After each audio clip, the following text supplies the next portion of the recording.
Hi there, this is Neil Selvage, and welcome to this podcast, Gassing On. Yes, we're going to gas on about the world of ground gas, we're going to meet people in the industry, we're going to visit places, and generally find out about interesting things that are happening, developing, and the changes that have gone on before us. So welcome on board, and hope you enjoy this podcast. Everybody, and welcome back to another Gassing On. Another great guest come up this week. I've got Mr. Ben Crowther. Hello, Ben. Hello, Neil. How are you today? I'm very well, thank you. And more importantly, how are you? Excellent, as ever. Good. Well, we try and get a varied scope of guests, and we've met numerous times out on the road and doing different things. Ben, give us a little bit of an insight about yourself. Where have you come from? What have you done? Go for it. I am rapidly approaching 50 years old, but I still think I'm 17 in my head. I went to university, did an applied geology degree after failing to become a dancer. Then I went travelling for got a job in the oil industry, which rapidly finished in '93, and then went travelling for about a year and a half, mostly in the new East Europe and then Israel, actually in Palestine, teaching English as a foreign language to students who wanted to get onto oil rigs and to learn colloquial English. Right, okay. I'm not the best English writer, as some people who might have read some of my reports will find, but I can talk the hind legs off almost anything. So because I've got a bit of a Middle English accent due to my dad's time in the army and living on bases and not living in Yorkshire where I come from. Right. And then I got myself a couple of jobs. I decided to be a primary school teacher first. That failed. Then I was an adult pursuit instructor and then got pregnant, so I had to go back into a proper engineering job. So got a job with some companies, including W.S. Atkins, now Atkins, and very happily did about 5 years of 2 mil HDPE lining on landfills, capping, geosynthetic clay work, engineered clay work, and I worked for BNFL for a short time. I was seconded to them to map pipelines at one of their sites near Preston, right, which was quite a significant and interesting bit of work. Got involved in asbestos work as well. Then, because I had another 2 children, I wanted to be at home a bit more, so I got a job as a contaminated land officer in the council in 2002, and stayed in the council for total of 15 years with 2 councils as a senior contaminated land officer, and did and controlled things like private water supplies and other bits, and actually did an MSc to become an environmental health officer as well. Wow. I finished up the team leader and looking after all the planning side of things. So my knowledge of the planning side of things is quite good. My site investigation works okay, and my lining experience was quite extensive up until that point. So I was very lucky to be offered a place as a general manager with Ground Gas Solutions under John Naylor and Simon Talbot. Oh, I was going to say there's a bit of a mirroring here. I know Mr. Naylor's done some of that work, hasn't he? Some of the landfill work. Yes, funnily enough, John and I have known each other for 22 years. The first job I got, he was also at the same company. Right. Called CL Associates under Nigel Robinson.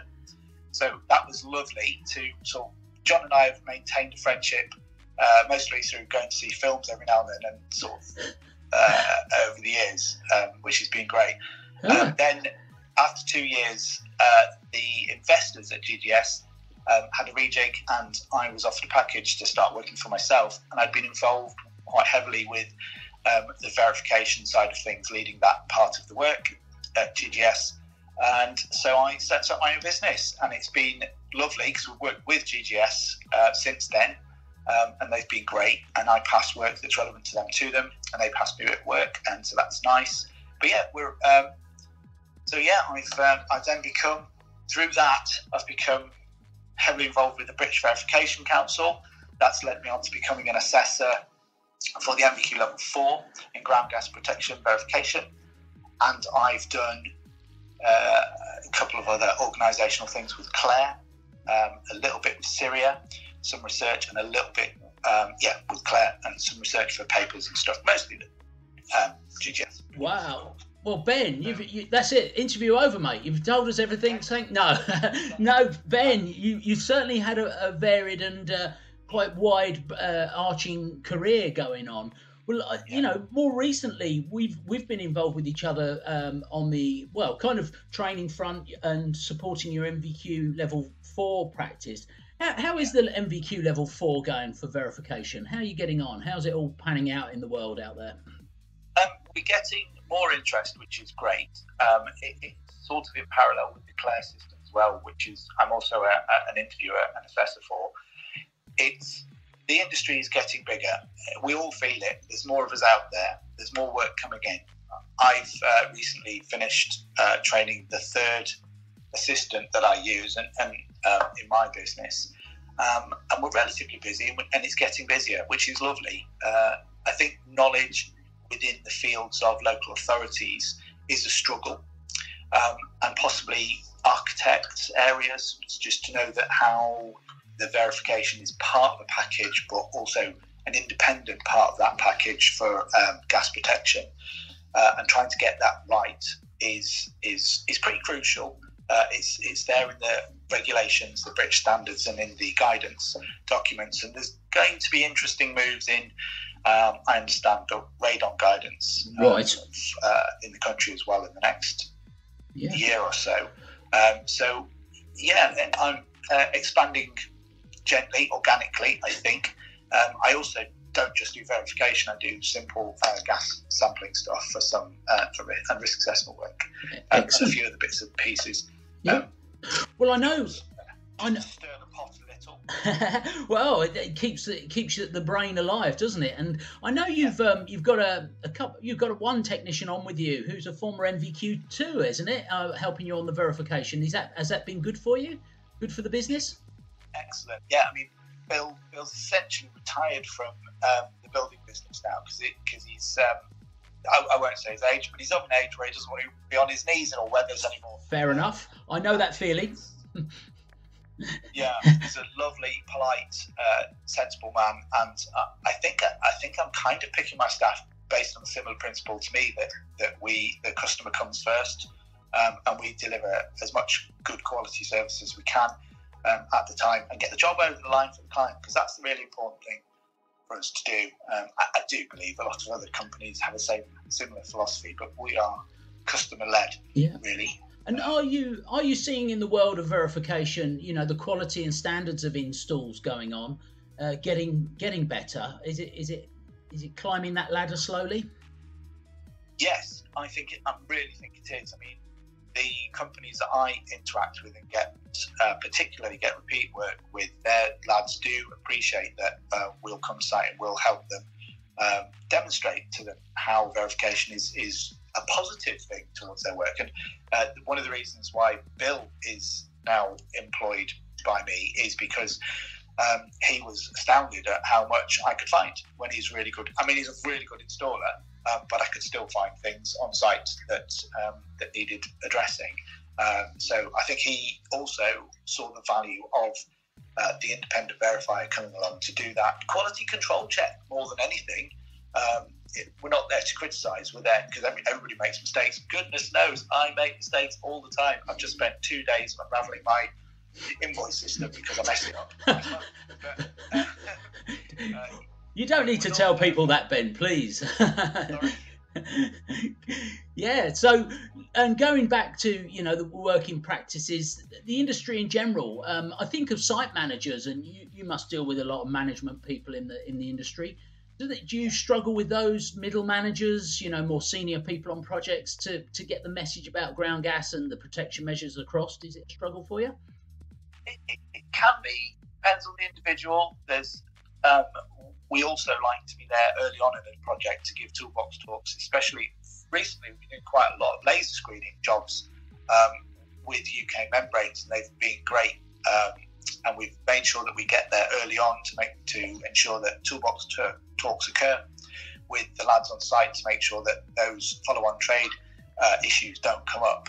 So we've had some very positive feedback from site managers who do want a professional job to be done I know, are you... The site lads can be rough. You know, a little bit of encouragement and professionalism, and I think that works hand in hand with them. Excellent. And are you still hearing site managers, you know, the other extreme of the spectrum where they're saying, oh, this is a waste of time, why are we doing this, why should we bother? Do you still hear them out there as well, Ben? Definitely. I do try to politely challenge it when it occurs. I've had one recently who was a bit complaining about what we were doing and why he needed to do it. And it's a case of, well, that was one of my staff found that, so I was like, right, well, put me on straight away. And I phoned him to have a chat and talk him around, really. Again, politely, but just showing the benefit of, essentially, we are protecting people in their houses for the lifetime of that build. And that's usually for residential houses, 90 years. These houses are going to be up for 90 years. Even though sometimes the materials on site aren't rated for that long, they're in the structure of the building for 90 years. And some of this will have to be tested at a later date, possibly when I'm dead and buried. But that sort of thing is really important because we are looking after people's long-term health. Excellent. And actually, I'm a bit of a people pleaser, and I've partly with my environmental health background as well. I'm really keen to make sure that we do the right thing by people who live in homes, because a lot of developments now are on brownfield sites where you've got issues that come up with chemical history or gas history of a site particularly, and that might not be fully understood yet. As asbestos was a question mark some years ago, and now the picture's really clear, but during the sort of 40s and 50s it wasn't, and that could be a similar picture for this industry. I would also like to sort of illustrate the Grenfell Tower side of things, that professional organisations or companies that don't have self-improvement professional organisations like we have as validators and the British Geomembrane Association have as well, as they've got their professional standards that they keep increasing internally within the group. It's like, from what I'm reading about the Grenfell Tower and cladding carry on at the minute, is that there weren't any self-supporting self-improvement organisations, and I think the British Verification Council is a great example of that sort of self-policing industry standard. Well, that's really interesting to hear, Ben. And you've kind of preempted my last question is looking at the future. Where do you see the future of the contaminated land sector? I always ask my guests this. What's your view on that? Where are we going? What's going to happen in the future? I actually think the understanding of the chemicals in the environment that we interact with is growing. Looking at air quality measures that occur in towns, we're moving towards more electric vehicles, and I can't wait for electric pickup trucks. And the understanding of pollution and how it does affect us and our delicate human bodies is going to increase and become a deeper knowledge over time. There's going to be more understanding, and I think putting these good protection measures in place at this time and making sure that they've been done correctly is an essential part of the construction industry nowadays. Brilliant. So yeah, moving some slightly dinosaur site managers forward is important, and I don't necessarily mean they have to be old chaps that are the ones that are problems, because it's some young men who don't have an exposure to the right background or haven't yet come across contaminated sites and they haven't maybe considered the ramifications. Well, hopefully the new Syria, there's the 801 guidance that's coming out about the site management, so hopefully that will be able to G them up a bit. So Ben, it's been great talking to you. Time's rattling on. If anybody out there wants to get hold of you, how can they find you, mate? I've got my GeoEngineer Limited website, and I'm on LinkedIn, and I'll happily have a conversation with anybody at any time. I'm usually on the road. I'm unusually at home, like for a couple of days at the minute. But yeah, anytime, or just feel free to give me a call. Yeah, my details on my website. Excellent, and thank you, Ben. Also, I must point out this time, Ben and his company Engineers, I can't pronounce Engineers, have It's a story. the story comes from a novel I read, a science fiction novel I read, about geo for ground, engines because they use instruments to measure things, and SEER to predict the future, i.e. risk assessment. It sounded like a great idea. It's actually really hard to spell. But I must thank you, Ben, for your pledge that you've put forward. Ben and his company are going to, they've offered, what is it, Ben, what you've offered for my Movember challenge? Per verification job we do for the month-long time. £50 for every verification job. Thank you so much, Ben. That's a great, and that's all going to support my Royal British Legion Movember challenge. And I'll also pop a link up for that. And I'll pop up some details about Ben and his company so you can come and find him, look on his website. But Ben Crowther, thanks for coming on. It's been great to speak to you, mate. Thank you, Neil Savage. Thanks for now. Happy days. Thanks, mate. Bye now. Bye.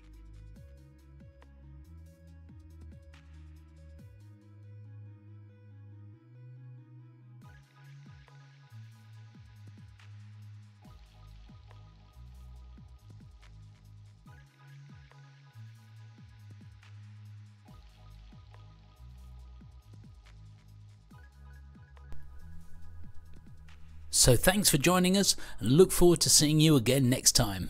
Bye now.